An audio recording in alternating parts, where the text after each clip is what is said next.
നമസ്കാരം.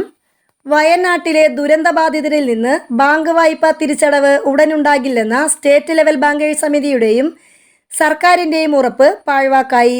ചൂരൽമലയിലെ കേരള ഗ്രാമീണ ബാങ്കിൽ നിന്ന് വായ്പ എടുത്തവരിൽ നിന്ന് EMI പിടിച്ചു. സർക്കാരിൽ നിന്നുള്ള അടിയന്തര ധനസഹായം അക്കൗണ്ടിൽ വന്ന ഉടനെയാണ് അടിയന്തര ആവശ്യങ്ങൾക്ക് വേണ്ടി നീക്കിവച്ചിരുന്ന തുക ഒറ്റയടിക്ക് പിടിച്ചിരിക്കുന്നത്. വീട് പണിക്ക് വേണ്ടി ചൂരൽമലയിലെ ഗ്രാമീണ ബാങ്കിൽ നിന്ന് 50,000 രൂപ വായ്പ എടുത്തതാണ് പുഞ്ചിരിമട്ടത്തെ മിനിമോൾ. ഉരുൾപൊട്ടൽ ബാധിത പ്രദേശത്ത് നിന്നും തൽക്കാലത്തേക്ക് വായ്പാ തിരിച്ചടവ് പിടിക്കില്ലെന്നായിരുന്നു പ്രതീക്ഷ.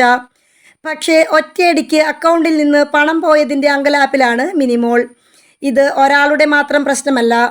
മുണ്ടക്കൈ, ചൂരൽമല, പുഞ്ചിരിമട്ടം എന്നിവിടങ്ങളിലെ എസ്റ്റേറ്റ് തൊഴിലാളികൾ വായ്പയ്ക്കായി ഏറ്റവും കൂടുതൽ ആശ്രയിച്ചിരുന്നത് ഗ്രാമീണ ബാങ്കിനെയാണ്. ഉരുൾപൊട്ടലിൻ്റെ ഇരയായ ഈ പാവപ്പെട്ടവരുടെ പണമാണ് സർക്കാർ സഹായം വന്ന ഉടനെ പിടിച്ചത്.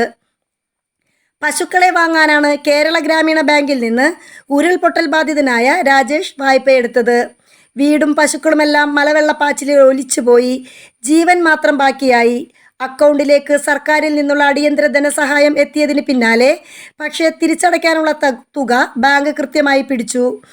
ബാങ്കുകൾ വായ്പ എഴുതി തള്ളിയില്ലെങ്കിലും തിരിച്ചടവിനെ കുറിച്ച് സാവകാശമെങ്കിലും തരണമെന്നാണ് ദുരന്തബാധിതരുടെ ആവശ്യം.